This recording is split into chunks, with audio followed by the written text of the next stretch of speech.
नमस्कार दोस्तों, current affair की सीरीज में आप सभी का स्वागत है।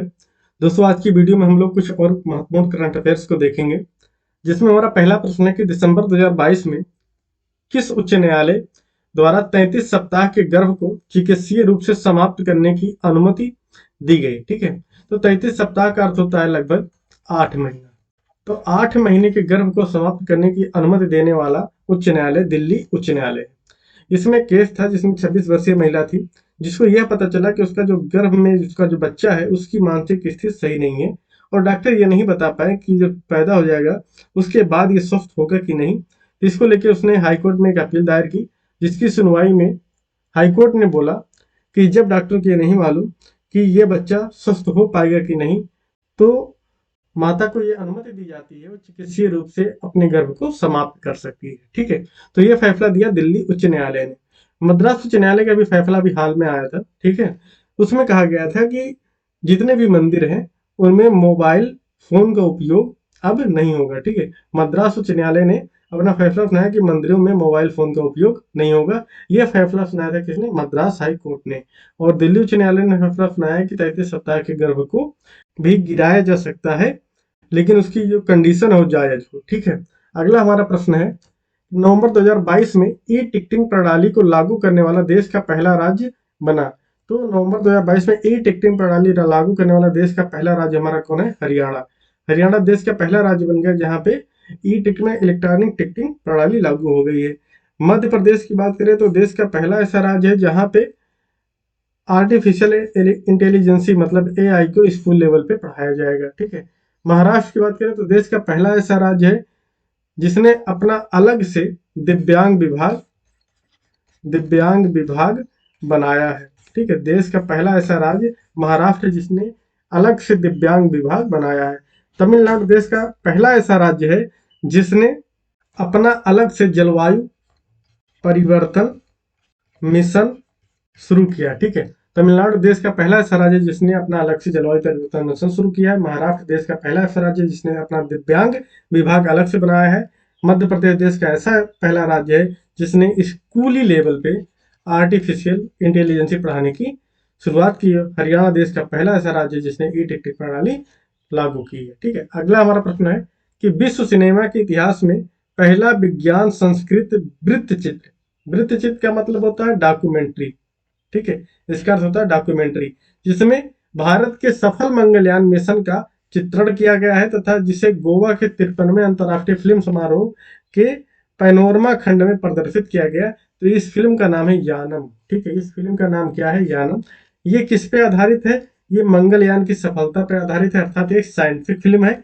लेकिन ये जो बनी है वो संस्कृत भाषा में बनी है। ठीक है, किस भाषा में बनी है? संस्कृत भाषा में बनी है। तो संस्कृत भाषा में बनने वाली देश की क्या विश्व की पहली ऐसी फिल्म है जो कि विज्ञान पर बनी है और संस्कृत भाषा में बनी है। ठीक है, और ये जो फिल्म है ये इसरो के पूर्व चेयरमैन राधा कृष्णन की आत्मकथा पर आधारित है। ठीक है, इसरो के पूर्व चेयरमैन राधा कृष्णन के आत्मकथा पर आधारित है। ये इसकी कवर फोटो है। ठीक है, तो उस फिल्म का क्या नाम है? यानम। अगला हमारा प्रश्न है कि नवंबर 2022 में केंद्र सरकार द्वारा अरावली वन क्षेत्र के विस्तार के लिए हरियाणा के कितने जिलों का चयन किया गया?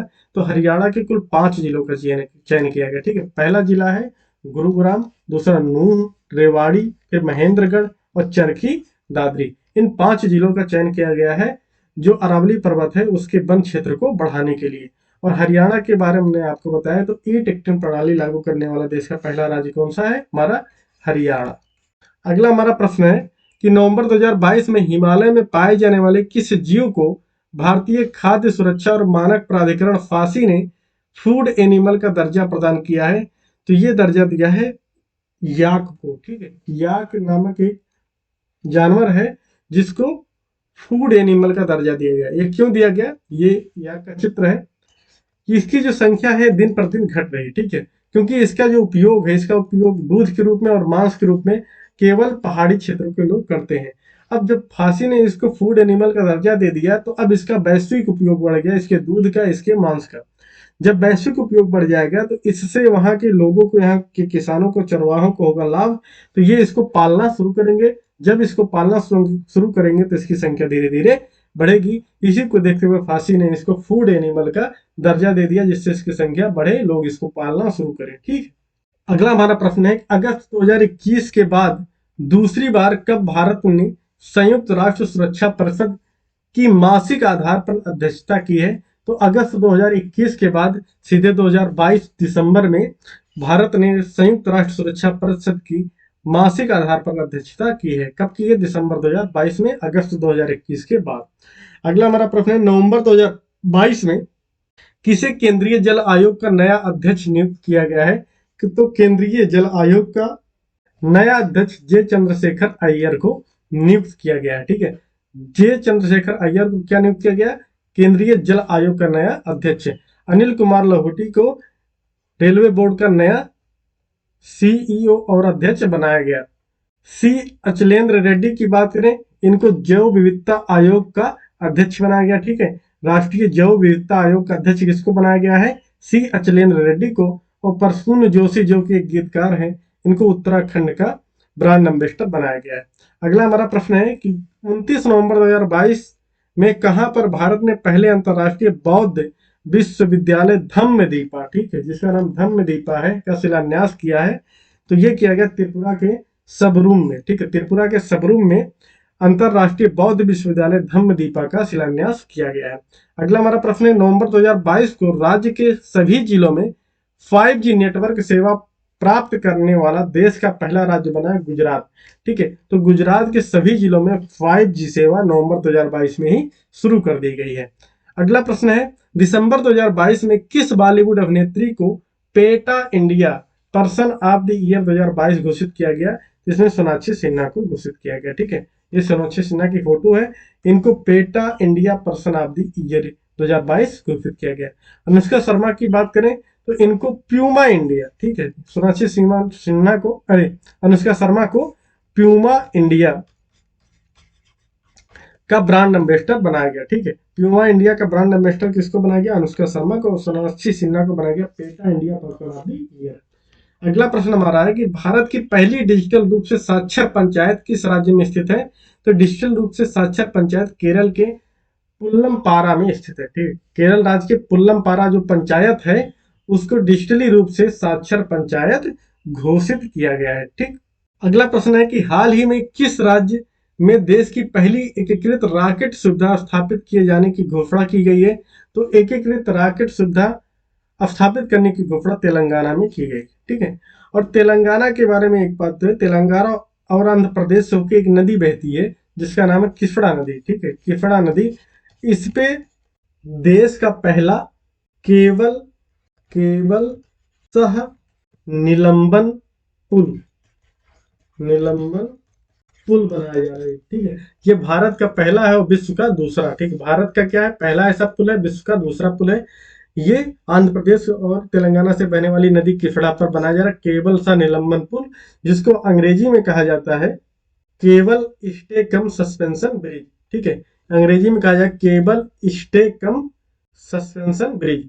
बात करें केरल की, तो केरल का एक पंचायत है पुल्लम पारा। ठीक है, और यह देश की डिजिटल रूप से साक्षर पंचायत है। ठीक है, डिजिटल रूप से पहली साक्षर पंचायत है केरल की पुल्लम पारा।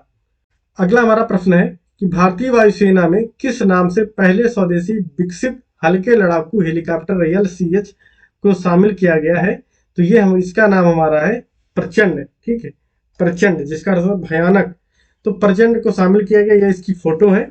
इसकी खासियत क्या है? ये अपने पूरे पेलोड के साथ, ईंधन के साथ 5000 मीटर की ऊंचाई पर उड़ सकता है। ठीक है, 5000 मीटर की ऊंचाई पर आसानी से ये उड़ सकता है और पूरी क्षमता के साथ लड़ सकता है। ठीक है, तो इसका नाम क्या है?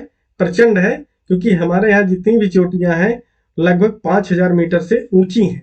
ठीक है, तो यदि वहां पे युद्ध होता है तो ये हेलीकॉप्टर बहुत ज्यादा काम आएगा। एक तो हल्का है, दूसरी बात 5000 मीटर की ऊंचाई तक ये उड़ सकता है। ठीक है, तो इस प्रकार आज हमने कुछ महत्वपूर्ण प्रश्नों को लिया। कल की वीडियो में इसी प्रकार कुछ और महत्वपूर्ण प्रश्नों को शामिल करेंगे जो आपकी परीक्षा के लिए बहुत ही महत्वपूर्ण है। लेकिन आपसे निवेदन है कि यदि आपको वीडियो अच्छा लगे तो प्लीज आप अपने दोस्तों में इस वीडियो को शेयर करें। चैनल को सब्सक्राइब नहीं किया, प्लीज सब्सक्राइब कर लीजिए। और यदि आपका कोई प्रश्न है तो प्लीज कमेंट करके जरूर पूछिएगा। तो चलिए कल मिलते हैं। जय हिंद दोस्तों।